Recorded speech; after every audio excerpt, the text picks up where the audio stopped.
I grew up in Loveland, Colorado.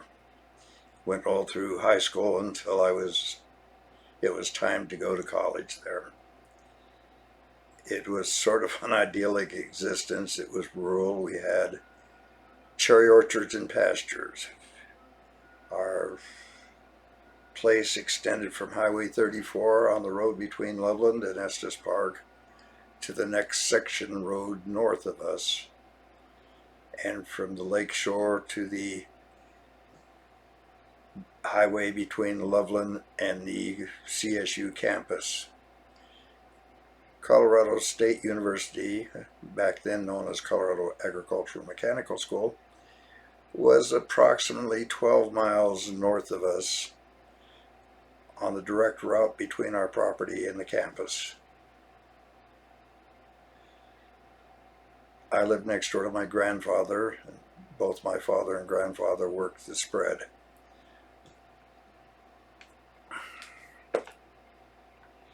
I knew everybody up and down the highway when I was growing up. Most of them had orchards themselves.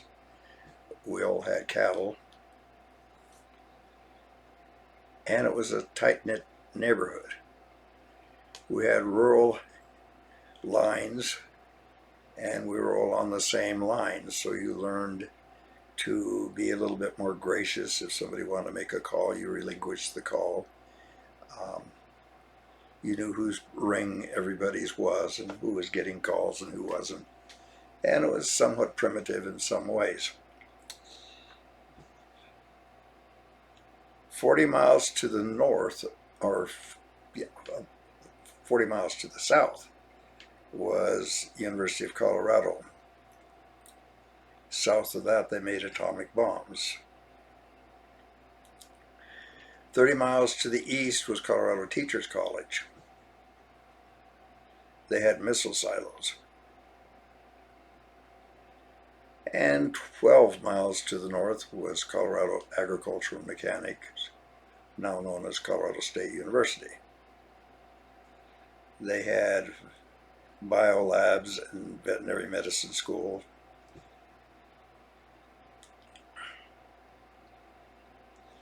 And Major General Walker, who got fired for indoctrinating troops at NATO when he was in the armed forces.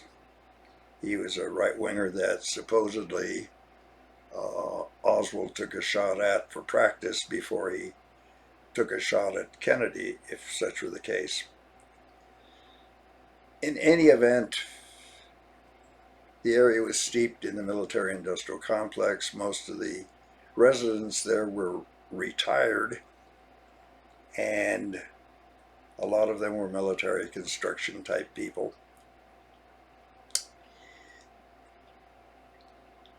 In the 50s, there was sort of a crop failure. We had a early spring and then a late winter, which killed a lot of the cherry trees. So my father and grandfather took down the cherry trees and planted houses, and we had a little subdivision going west of the lake.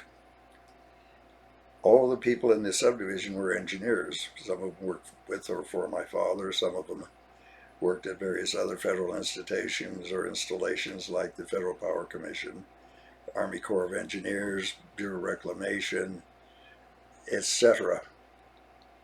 So it was interesting growing up there back then.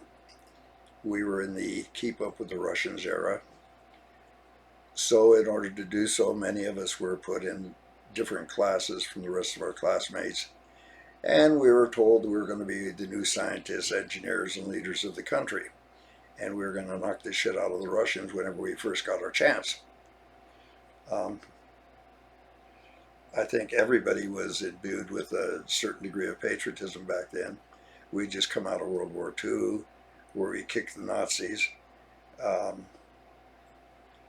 We were frustrated because of the Korean War situation, which was actually a NATO police action, or United Nations police action, I guess I should say. And there was a whole bunch of people just frothing at their mouths from not being able to kill Germans and Japanese. They wanted to kill somebody and also thought war was an end in itself, and felt very frustrated because we didn't drop a bomb on somebody and win the Korean War. Well, it wasn't ours to win. It was a exercise by the United Nations. And secondly, those jerks didn't appreciate the fact that war was a matter of implement of policy rather than an end in itself. So right about the time I was at the latter part of my high school career, the Russians sent up Sputnik, which sent everybody into a frenzy. And that was the beginning of a whole new era. Things were uptight. You had a whole group of people tired of the Cold War, tired of the pressure of the Cold War, the propaganda, the keep up with the Russians thing. And a minor rebellion among the youth occurred with the Mad Magazine motto of "What me worry" or "Ki me vexare." So we went off to college, and we went off to college to kick the Russians or whomever else might be in the way. Well, I didn't particularly want to be an engineer. I wanted to have fun. And unfortunately, I was 2 years younger than my classmates when I graduated, and I was pretty immature, I guess would be the best term for it, and didn't do too well my first start in college. My father didn't want me to go to the University of Colorado because he wanted to have more control over me because I was so young. And it was hard growing up because when my classmates were driving and cruising around, I couldn't drive because I wasn't old enough to get a driver's license. They were going on dates, I couldn't because I couldn't drive. To make matters worse, I was tutoring a lot of people and tried like hell not to be different, although I was. So I was sort of a delinquent and rebelled, I guess, just for the sake of rebellion. In any event,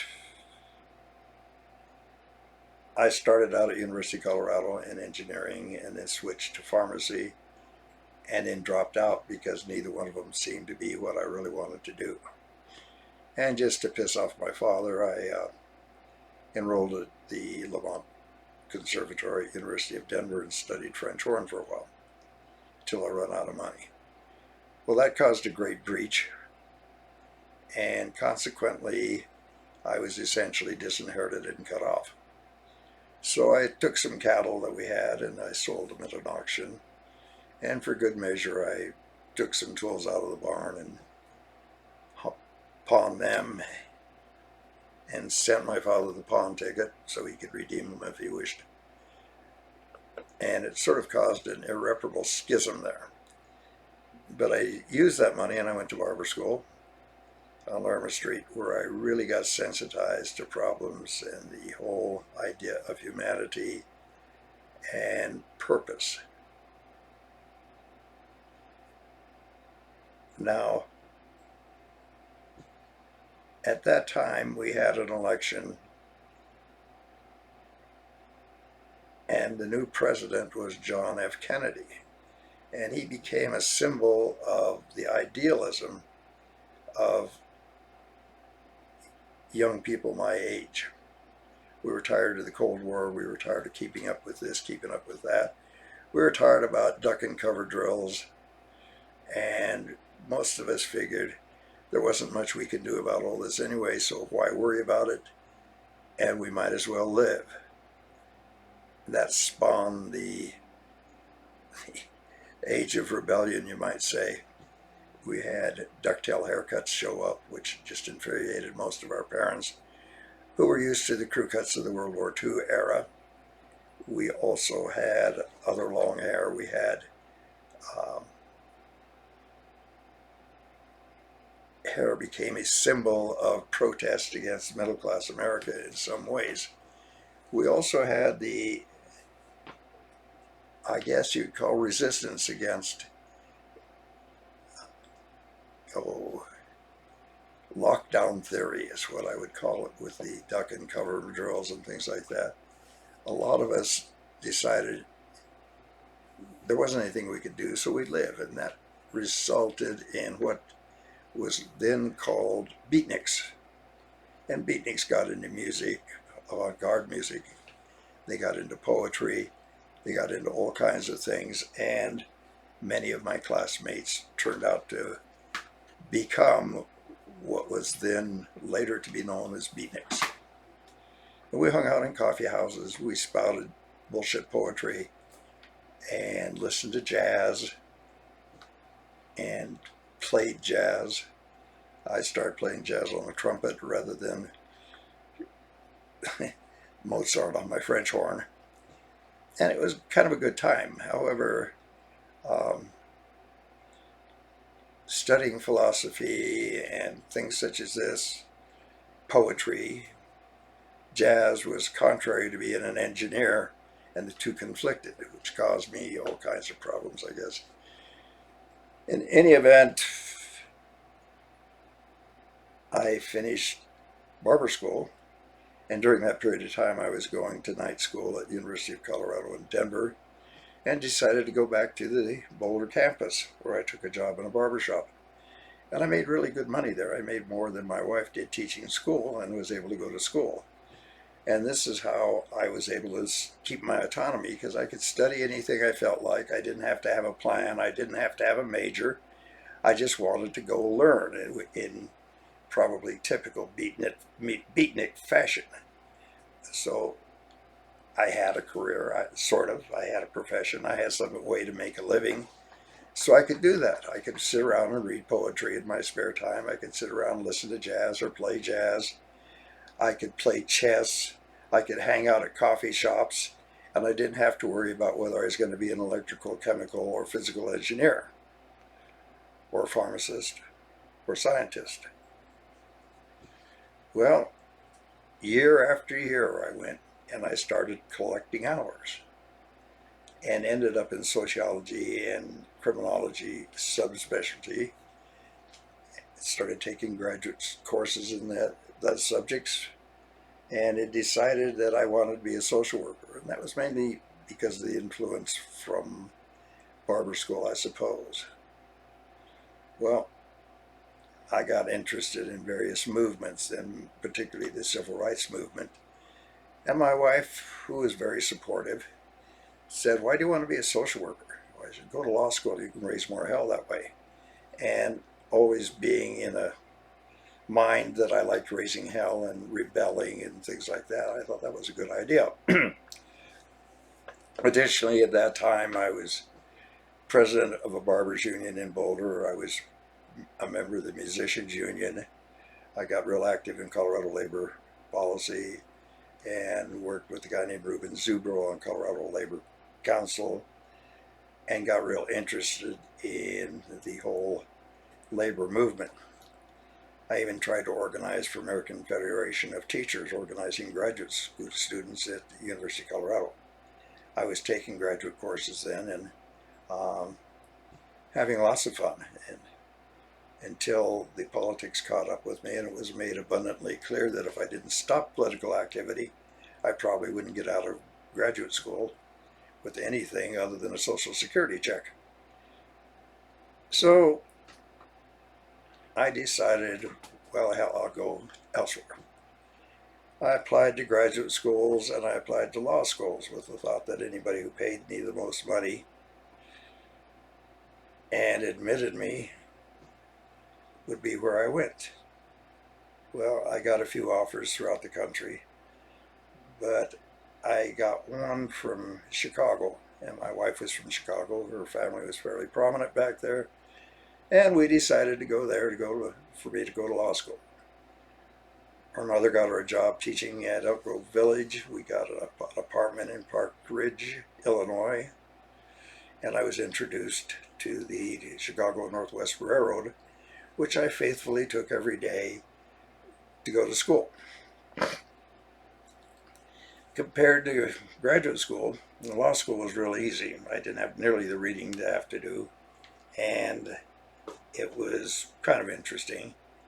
The students weren't as interesting as the political activists in graduate school, but I could get along with that. Without that, there was lots of political things to do in Chicago without having to worry about the students. I found a place called the Chicago School of Folk Music where I met Phil Oakes and um, various others, particularly Chad Mitchell, who was just really great writing satirical protest songs. Hung out at coffee shops, got active in various movements. And one event when I thought about going to graduate school, or excuse me, to law school, was the assassination of John Kennedy. I think the Kennedy assassination was probably one of the most defining events of my life. When I was in college at Colorado, many of us took Kennedy's inaugural position of ask not what your country can do for you, but what you can do for your country, as